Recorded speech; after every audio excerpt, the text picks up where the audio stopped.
Kwirirwa abakurikiye TV yacu Vumbura TV Rwa. Uyu munsi ngiye kubereka ibindi bintu by'ingenzi mukeneye kumenya. Ndizera ko abenshi muri twebwe dukeneye kuba twabimenya. Ibyo ngiye kubereka ni ibihe? Ngiye kubereka ibintu byo kuri WhatsApp mutari muzi mukeneye kumenya. Ngiye kubereka iki? Ngiye kubereka buryo ki ushobora gukora chat n'umuntu. Kuri chat hariho password cyangwa se buri buryo ki ushobora gushyira password kuri WhatsApp yawe ntihashobore kuba hagira undi muntu wakugira kuri WhatsApp yawe ngo abe yagira ikintu abona. Rero nshuti bavandimwe, ndabasaba mbere na mbere y'ibindi byose kunkorera subscribe na share kugira ngo bagenzi bacu nabo bagende bamenya ibyo byiza byinshi baba bataragiye bamenya. Rero mu nkundire tugendane hatagira n'umwe uza gusigara, tugendane neza rwose nta kibazo, dukurikire. Turajya kuri WhatsApp, ngiyi WhatsApp twayinjiyeho. Nitumara kujya kuri WhatsApp tuyinjire. Noneho ibyo icyo ngiye kubanza kubereka ni uburyo ki ushobora kuba wafata chat ukaba wayishyiraho password. Mbere na mbere uraza kuri utu tudomo dutatu turi mu nguni, numara kutugeraho urabona ni mbere na mbere ni ukoresha WhatsApp. Ngiye mfite WhatsApp yitwa GB cyangwa WhatsApp ya FM, ubwo biterwa cyangwa yo WhatsApp biterwa na WhatsApp ukoresha. Ukaza kuri FM mode hano hejuru murahabona, ukahakora. Wamara kuhakora batweretse bahise batujyana ahandi hantu hari amagambo menshi, mukurikire muri kubibona hari amagambo menshi, hari privacy and security. Twege turigira icyo dushaka ni ugushyira password kuri chat yacu. Ubwo turajya kuri privacy and security tuhakore. Urabona bahise batwereka phrase last seen, guhisha isaha ya chat. Ubu ushaka kuyihisha wahita uzamura. Noneho hano batweretse n'ibindi byinshi murabibona, mukurikire mune batweretse ibintu byinshi, ariko ibi byose urabirengaho wigire hepfo y'ibindi byose. Hari ahantu handitse WhatsApp lock. WhatsApp lock muri kuhabona ngaha rwose. Niba uza kuri WhatsApp lock batweretse ama password ashatu: pin, pattern, fingerprint. Ubwo ngiye kuko nkoresha na fingerprint, wenda ndabanza mbereke fingerprint. Urayikoraho niyo fingerprint ya mbere. Ubwo fingerprint kimara kuyikoraho nyine turizera ko biba byakunze. Fingerprint muri turi kujyana ko nayishyizemo. Noneho niba ari pattern ushaka nayo urayikoraho. Ukimara gukora kuri pattern yawe uraza hano kuri change pattern. Ushyiremo pattern wifuza gukoresha. Urugero reka nshyiremo nka gutya, turi kujyana. Murabona nyishyizemo. Noneho ngewe ndahita nkupa nk'ibisanzwe mve kuri WhatsApp yanjye. Nimara kuva kuri WhatsApp ndaza gukenera kugaruka kuri WhatsApp kugira ngo habe hatagira umuntu unyinjira kuri WhatsApp yanjye akaba yagira icyo abonaho. Ndongera nsubire kuri ya WhatsApp yanjye, dore ngiyi. Ndabanza ntegereze umwanya nk'ibisanzwe kugira ngo password yawe ijyemo. Sorry nari nibeshye gato. Uranza ugafungura kano kantaka. Urabona nk'igafungura sobanyeretseho twashyizemo pattern, ubwo yifunguye. Sorry, noneho turakupa nk'ibyari bisanzwe. Tumara gukupa turongera tugaruke tuze kuri ya WhatsApp yacu. Dore ngiyi muri kuyibona. Tukimara kuyizaho turakupa. Tumara gukupa twongere tuze tuyinjire. Urabona tukimara kuyinjira ya password twashyize kuri WhatsApp kuri chat yacu kugira ngo twinjireho irabanza ikazaho. Ikimara kuzaho rero ikintu uri bukore wowe urahita uza wongere ukuremo ya password yacu nkuko twayishyizemo, uzamuke uzufunguhuze. Urabona password ihise ivamo. Password ikimara kuvamo noneho ndongera dusubire hahandi mbereke n'ibindi byinshi. Dore ngaha kuri FM mode turongera tuhinjire. Bahita batwereka ya password kugira ngo twinjiremo, tuyikuremo gutya muri kubibona. Turayireka ivemo. Ubwo ngubwo ikimara turazamuka. Dore ngaha hejuru privacy and security tuhakore, twongere tumanuke handi hasi hacu. Murabona turashaka gushyiramo fingerprint. Turagira gutya tuze dufungure unlock with fingerprint tuhafungure. Urabona base batwereka iyi fingerprint. Turafata phone yacu, muri kunkurikira dushyiremo urutoki. Ubwo hano bahita bakubaza ngo immediate after 1 minute, ariko njye nashyizeho 1 minute. Ubwo ni umunota umwe nyine. Sasa ubwo ndisubirira inyuma nk'ibisanzwe. Ubwo hano fingerprint yamaze kujyamo, dutegereza akanya gatoya. Ubwo twashyizemo umunota, ariko ibyiza hari ahantu kuri fingerprint twashyizeho umunota, biterwa n'igihe ushaka ko izajya imara nta password, nta undi. Ubwo we ni uyu umaze umunota utarasubira, umuntu ashobora kuba yakwinjirana akaba yayishyiramo. Ariko ikintu cyiza tubona dushobora gushyiraho, wenda example, ushobora kuza kuri fingerprint yawe ukayishyira hano hejuru habanza. Noneho wamara kuhashyira akaba ariho wemeza. Hano hejuru iyo ukupye WhatsApp ukayivaho. Murabona twayikupye, twayivuyeho. Turategereza akanya gato kongere tuyisubireho. Murabona ikibazo kiri kubamo sinzi icyo ari cyo, ariko murabona dore ngiyi hisizamo. Murabona tugisubira kuri WhatsApp, urabona nta n'umwanya ushize ya password WhatsApp lock ihisizaho. Kuyikuramo no nta kundi, ni ukuza ugakozamo rwa rutoki rwacu hano inyuma. Urabona chat isigaruka. Sasa turazana none twongere dusubireyo. Noneho sasa ari dusubirayo, ikintu dushaka gushyiramo nk'ibisanzwe twavuze ko dushaka gushyiraho, mu nyihanganire dusubireho. Twavuze dore ya WhatsApp yacu urabona hajeho ya password. Turanza tuyikuremo. Mu nyihanganire tugendane. Urabona noneho kimara kuyikuramo, turashaka gusubiraho tugashyiramo n'iyi mibare kugira ngo hatagira umuntu ugira urujijo rwo kuba atabonye password zose.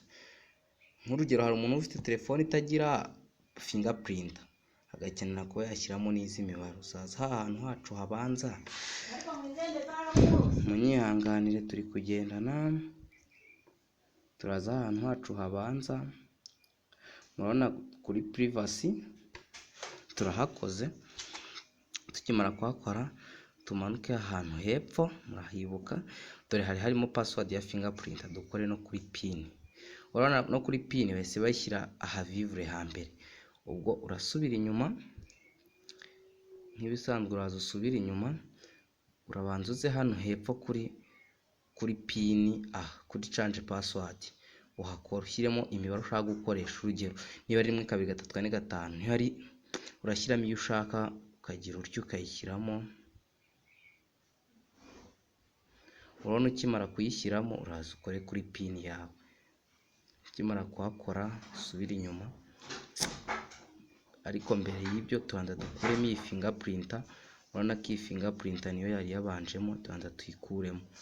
Tumara kuyikuramo dusubira inyuma, tuze dufungura aha dushyiremo pin. Nizere ko turi kugendana. Imibare twashyizemo murayibuka, mbyizere ko muyibuka. Dore ni gutya na gutya na gutya na gutya. Ubwo urabona pin yacu yagiyemo. Turasubira inyuma, dusubire inyuma tuze kuri WhatsApp yacu dukupe. Nitumara gukupa turategereza akanya gatoya, ariko ndizera ko iyo ushaka kubishyiramo ku buryo ukimara kuvaho ihita izamo, ntago ushyira kuri umunota, kuko umunota ushobora kuyirambika hasi umuntu akaba arakwinjiriye. Uraza ugashyira, ukayesitara muri ahambere habanza. Turanza dugaruke kuri ya pin yacu twashyizemo, tuhakore, tuyikore gutya. Murabona tukimara kuhakora batweretse ya pin yacu. Nizere ko turi kugendana. Niba turi kugendana munyizere turi kugendana. Noneho hano nari nyikuyemo, ndongera nyishyiremo. Munyihanganire kuko akabazo ka tekinike gato kari kuvamo. Hano ubu ngubu twayishyizemo, turayandikamo. Murayibona ni gutya gutya. Ubu yagezemo. Sasa dusubire inyuma,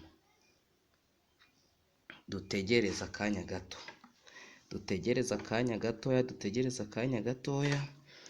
naberetse password ya fingerprint, mbereka pattern. Iyi ni turi gukoresha ni pin y'imibare isanzwe.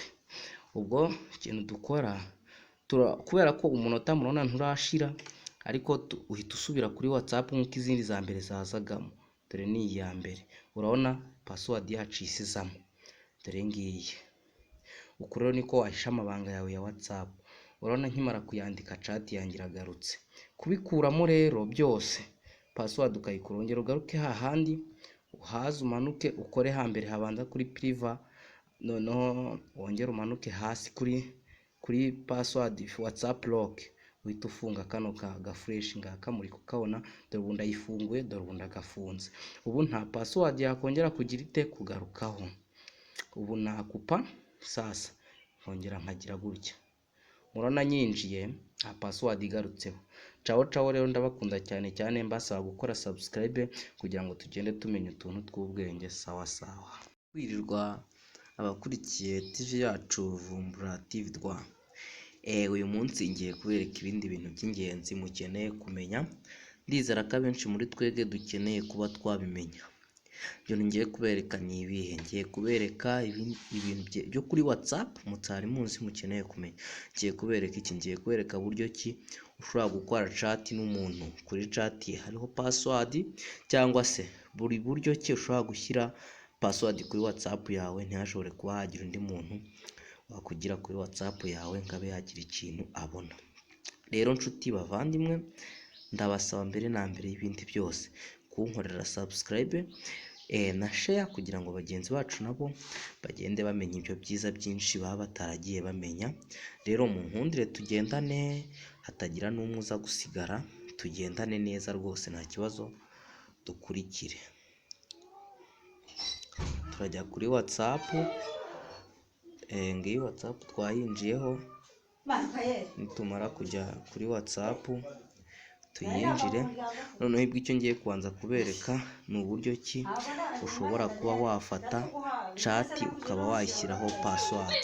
Mbere na mbere uraza kuri utu tudomo dutatu turi mu nguni, numara kutugeraho urabona ni mbere na mbere ni ukoresha WhatsApp. Ngiye mfite WhatsApp yitwa GB cyangwa WhatsApp ya FM.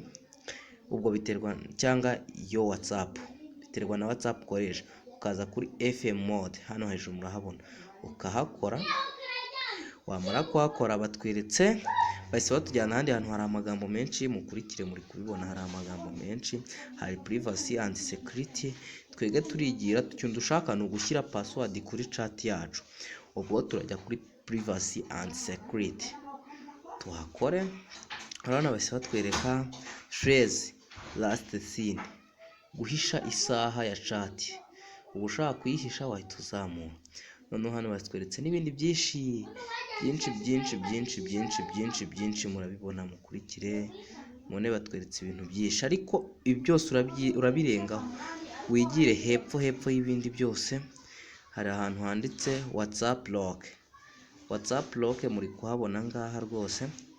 Niba uza kuri WhatsApp lock batweretse ama password 3: pin, pattern, fingerprint. Ubwo ngiye kuko nkoresha na fingerprint, wenda ndabanza mbereke fingerprint. Urayikoraho niyo fingerprint ya mbere.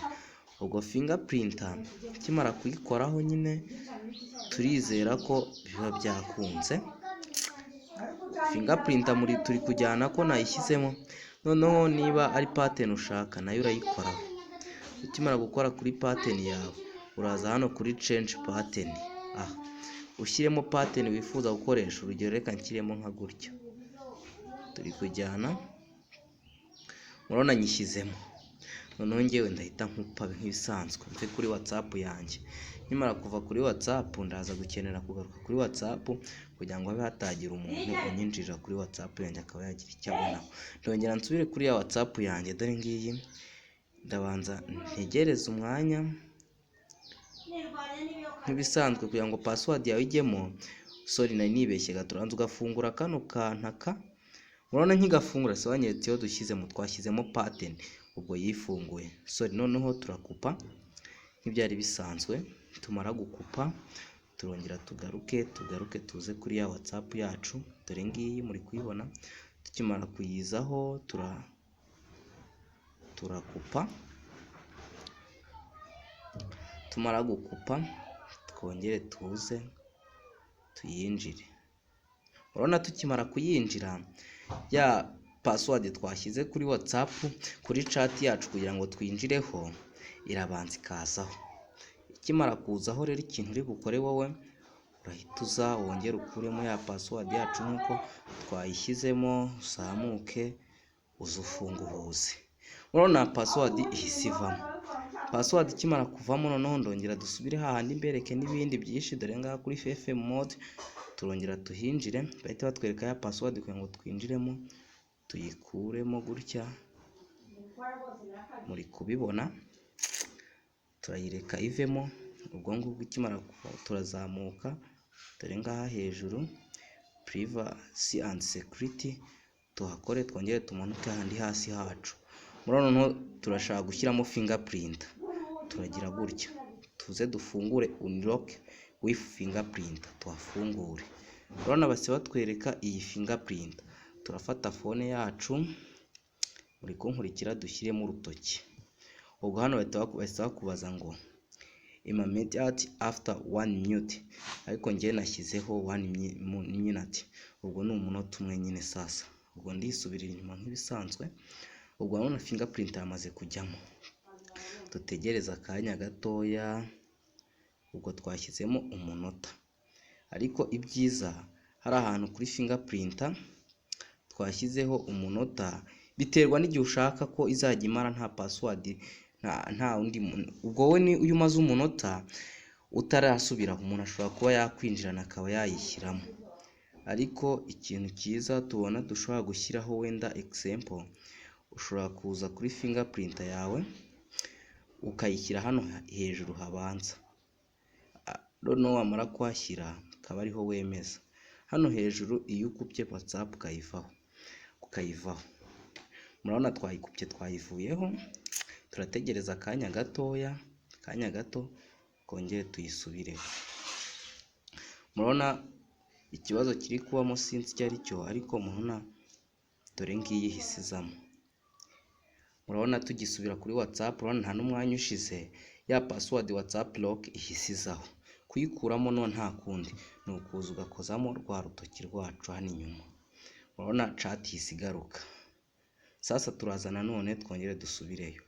Noneho sasa ari dusubirayo, ikintu dushaka gushyiramo nk'ibisanzwe twavuze ko dushaka gushyiraho, munyihanganire dusubireho. Dore ya WhatsApp yacu none hajeho ya password, turanza tuyikuremo. Munyihanganire tugendane. Urabona noneho kimara kuyikuramo, turashaka gusubiraho tugashyiramo n'iyi mibare kugira ngo hatagira umuntu ugira urujijo rwo kuba atabonye password zose. Nk'urugero, hari umuntu ufite telefone itagira fingerprint agakenera kuba yashyiramo n'izi mibare. Uzaza ahantu hacu habanza, munyihanganire turi kugendana, turaza ahantu hacu habanza. Murabona kuri privacy turahakoze. Tukimara kuhakora tumanuke ahantu hepfo, murahibuka, dore harimo password ya fingerprint. Dukore no kuri pin. Urabona no kuri pin bahise bashyira aha vivre hambere.